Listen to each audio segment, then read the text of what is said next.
Oh, it's back.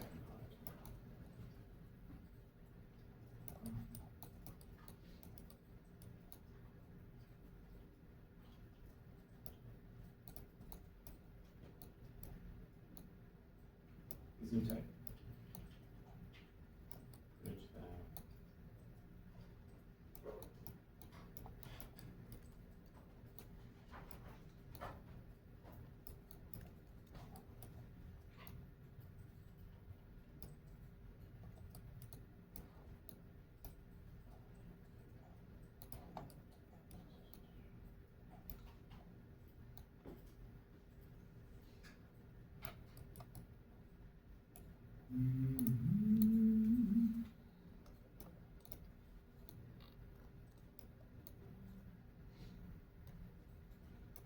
And then for the partitions, I am not going to even try to model it out of this. Instead, I think what I'm going to do is, no, that's not what I'm going to use duplicate. That's what I was trying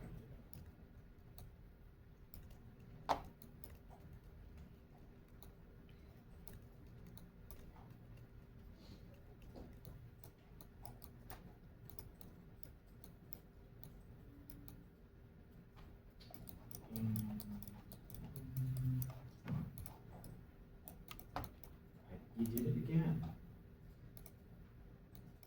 Duplicate.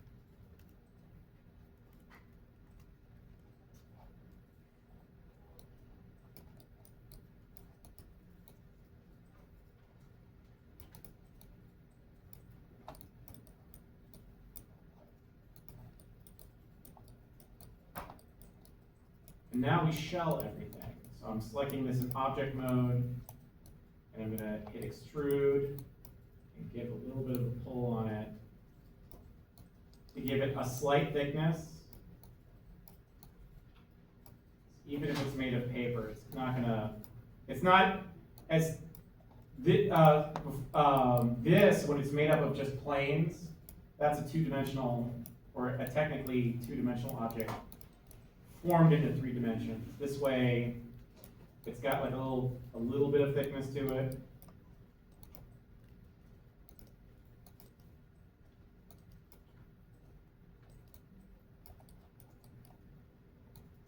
Actually, I don't know why I did that. Let's leave those for now.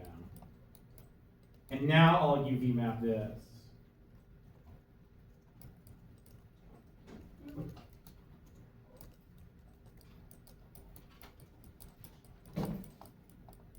Okay, it's got some of the initial UV set of the box that we had earlier. But it's going to be all stretched and weird in places. So I'm going to use the forbidden technique, and I'm going to use UV automatic to get an initial UV set.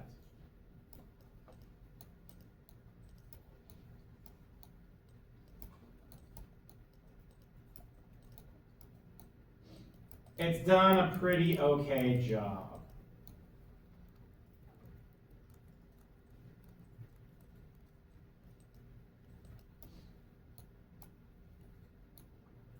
The only thing is that it does treat everything the same.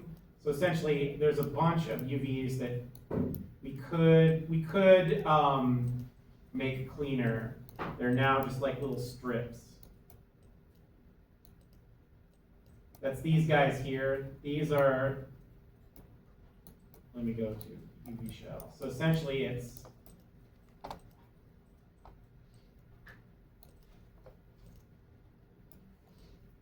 that guy right there. And we could make that just a little bit cleaner.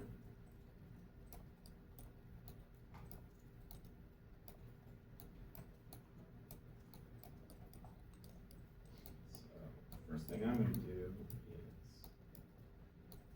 cut this guy.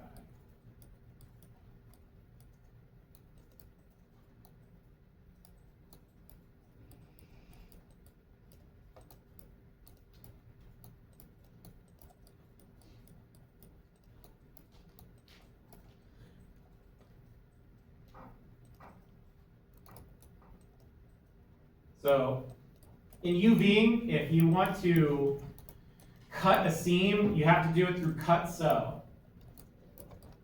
So this is cut sew, and I'll cut.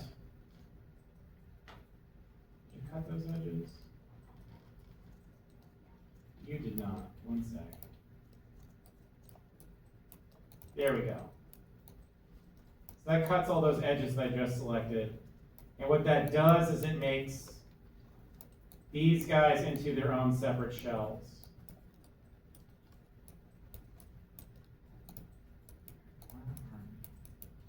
Yeah. That guy's separate, that guy's separate, that guy's separate.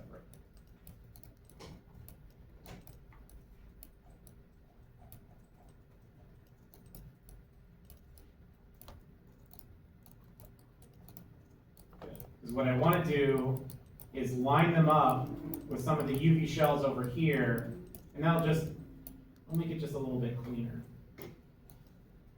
Then I don't have little floating guys over here.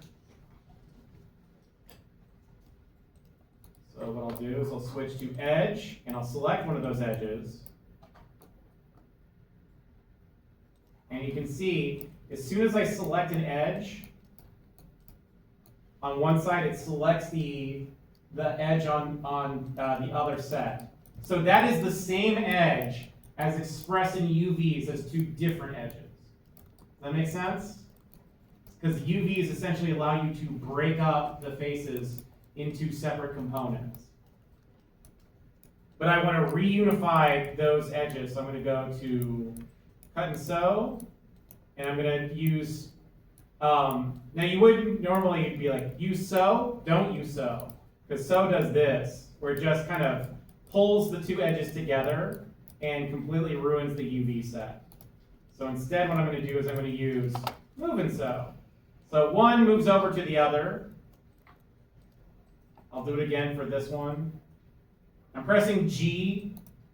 G is in good. You can see the UV moves to the other side.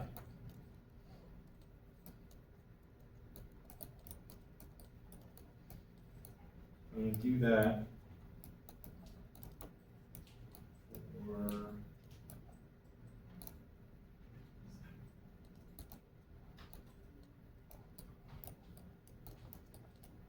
a bunch of these.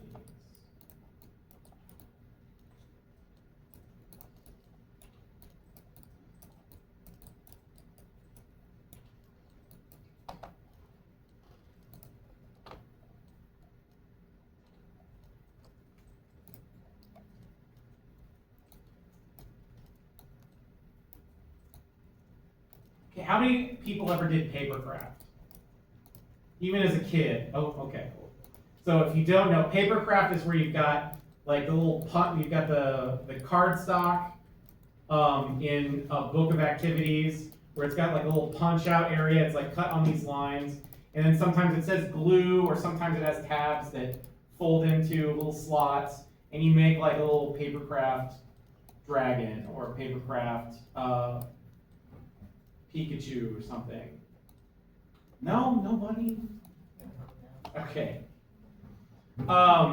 This is kind of the same principle, is that essentially you can have a UV set that has little tabs coming off of it if it reduces the number of full UV shells that you have.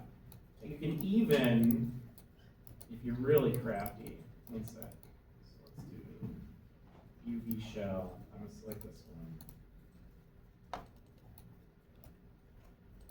Move him over. And now I'm going to take his bottom section, and I'm going to connect that in.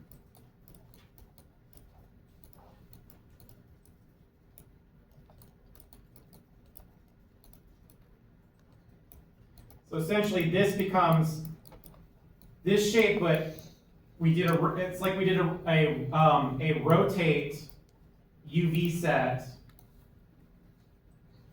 So it only has one seam in it, which is at the bottom here, and then it wraps around into the other side.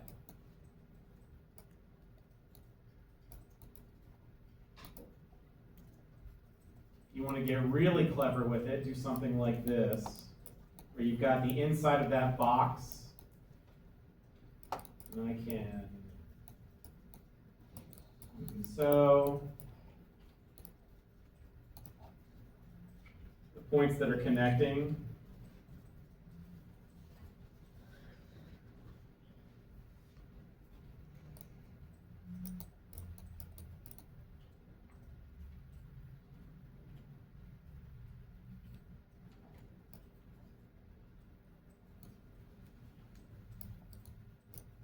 And then same thing for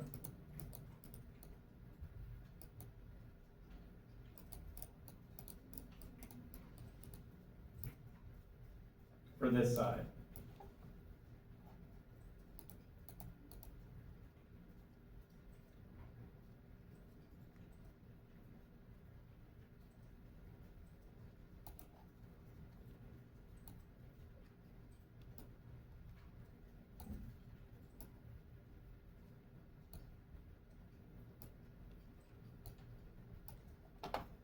So the only downside to doing things this way is having everything connected in.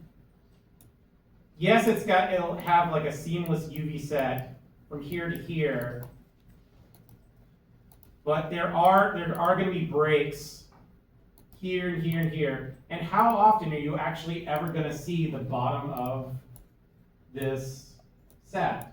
For this project, probably never. So it's better to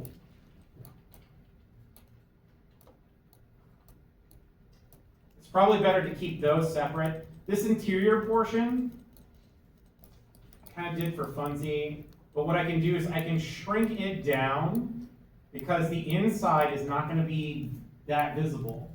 No one's really going to be looking at it that hard. So I can shrink it down, and these parts I can grow, and they'll have more bit depth and therefore have better textures on them.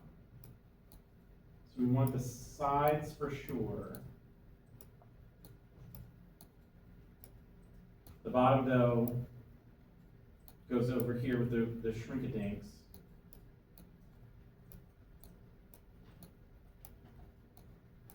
Now here's another thing. As you can see, this UV set is sideways. So I can go to transform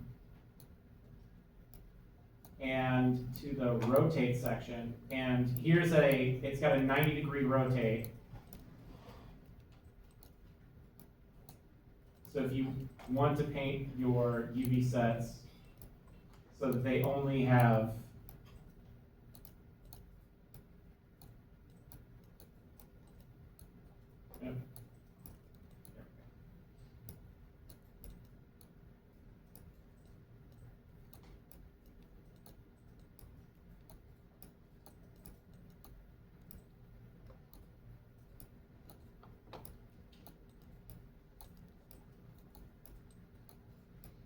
Now, how many of you are thinking, hey, if I were to double up on these, is that legal? Yes, that is legal.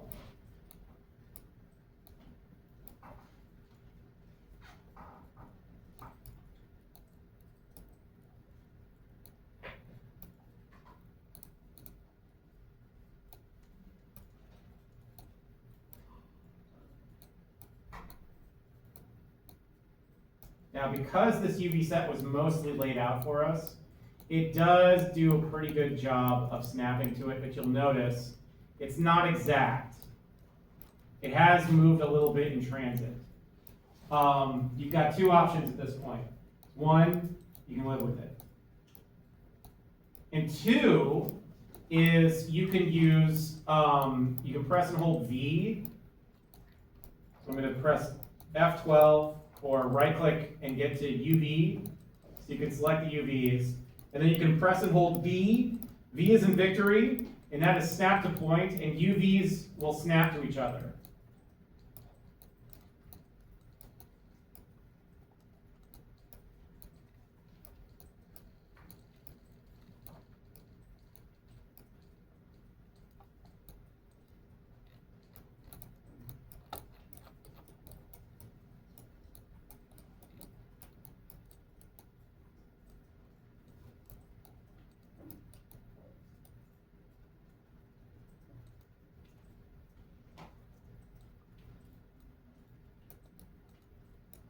pressing C.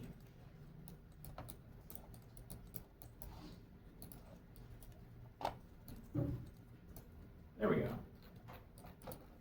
There. Now whatever is visible on one side will be perfectly visible on the other. And then we can do the same thing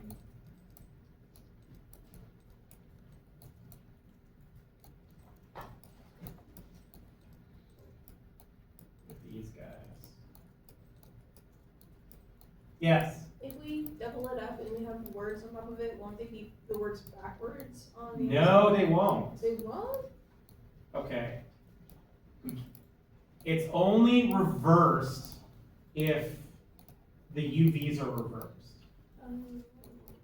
So if they're the same, they'll both be facing the same direction.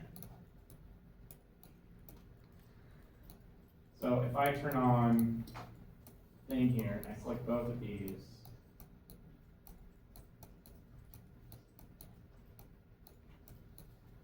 it's the same because this one's left as the other one's right and vice versa.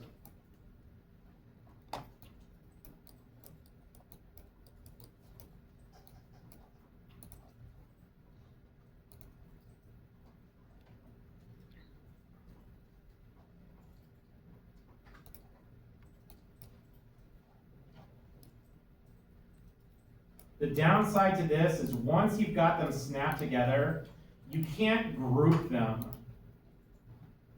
You'll always have to drag select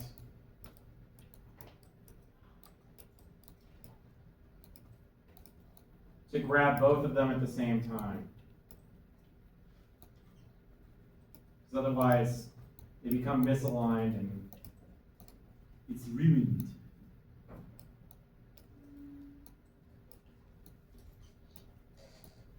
But now, because we've done that, we can increase their space on the real estate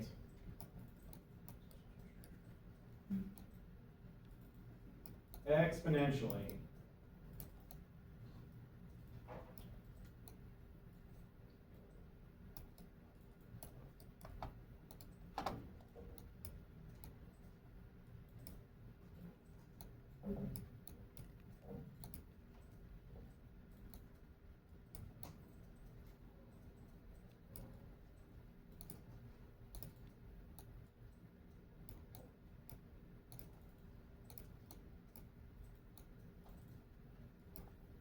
All right.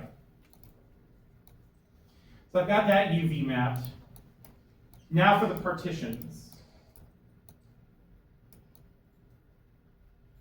Oh yeah, I can just select that UV shell. And then I'm going to use duplicate.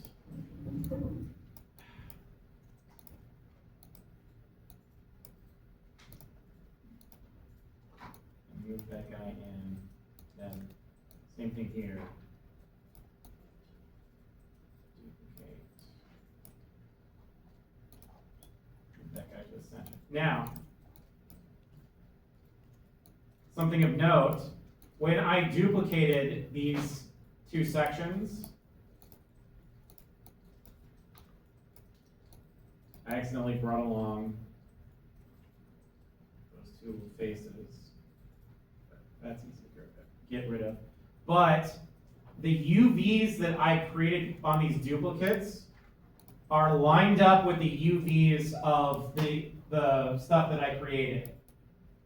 So anything that you build that you UV map, when you duplicate it, even if it's just duplicating its faces, also duplicates the underlying UV set.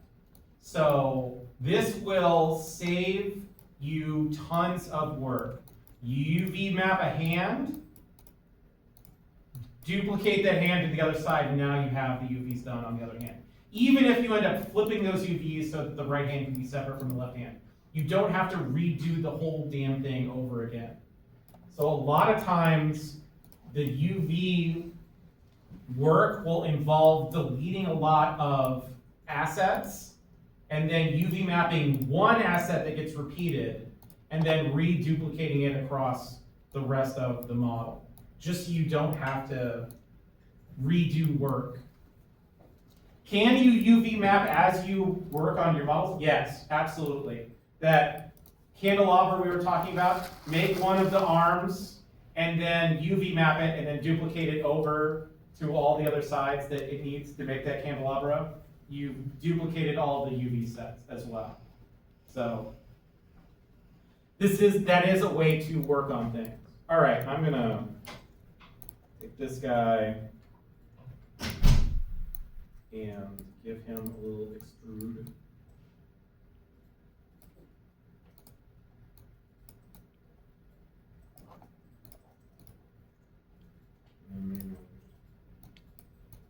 And ever so slightly shrink him.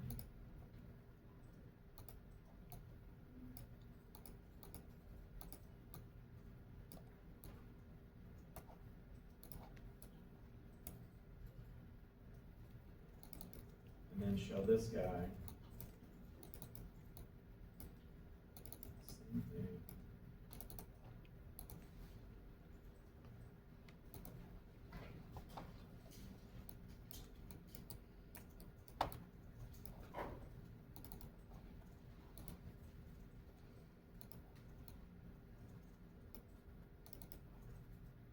There.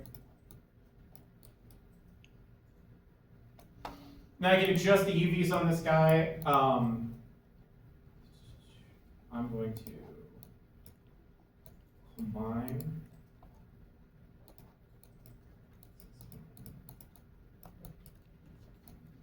A box.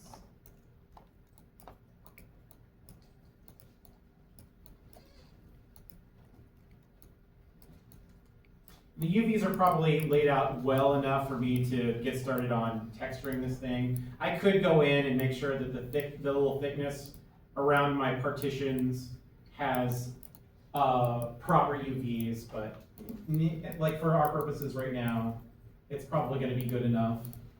So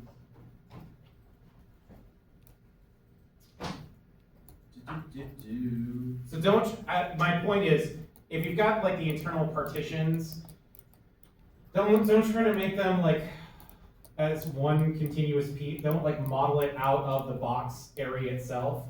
Keep the whole thing simple. That'll save you time and energy to put into actually UV mapping and then painting the textures.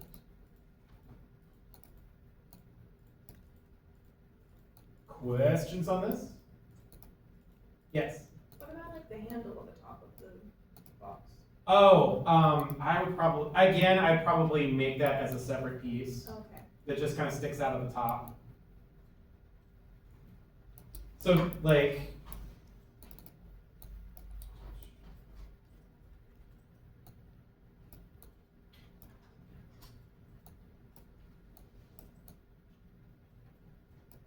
let's make a duplicate of the spaces.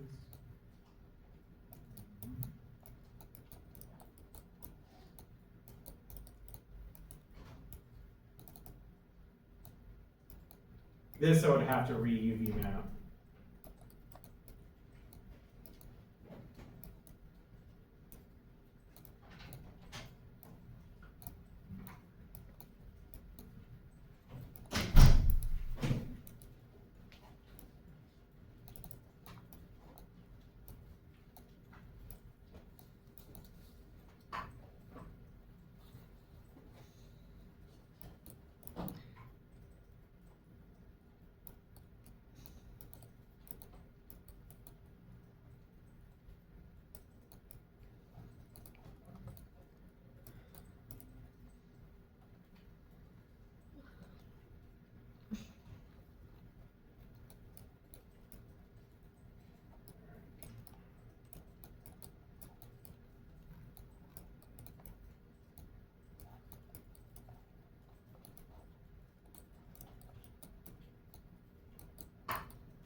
voltage.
I hate it so much.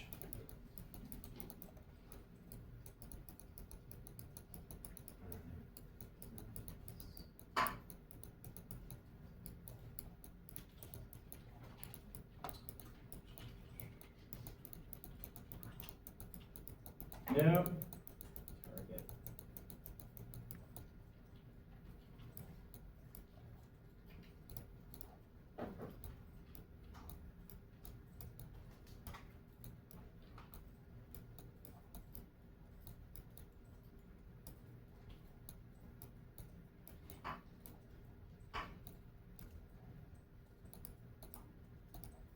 Okay, one sec. I know I just spent a lot of time making sure all these things were connected. But now I'm going to delete that connection. And then delete half.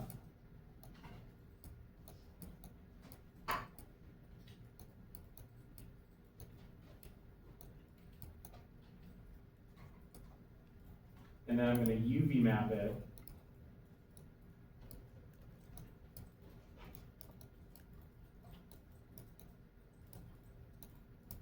Planar map from the x-axis.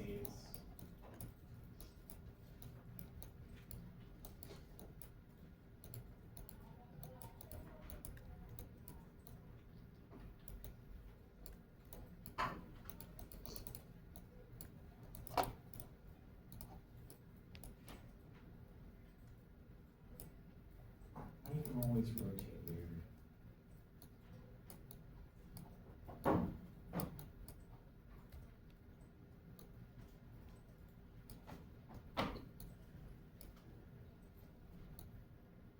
And then extrude it.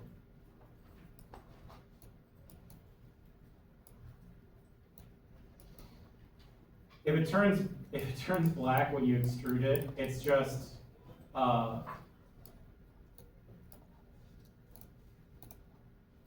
inverted. So just do mesh display reverse, and I'll fix it.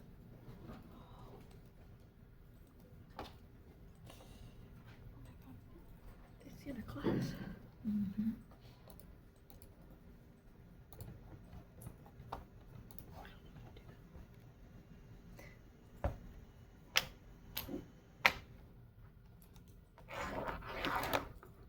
Yes.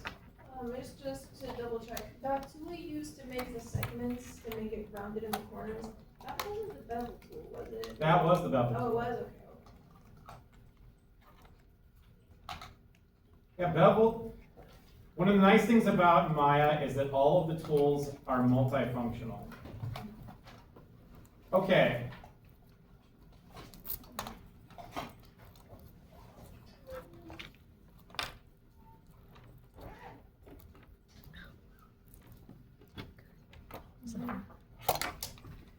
So good news, bad news. The good news for this guy is that his UV set is right on top of itself.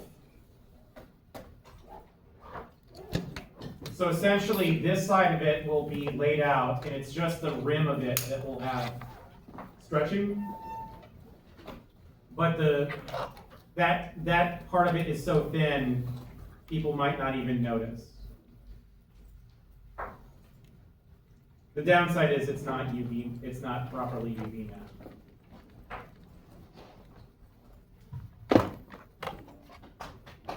Okay. Other questions on this, or anything? Yes. We can talk about it. Oh, it's club stuff?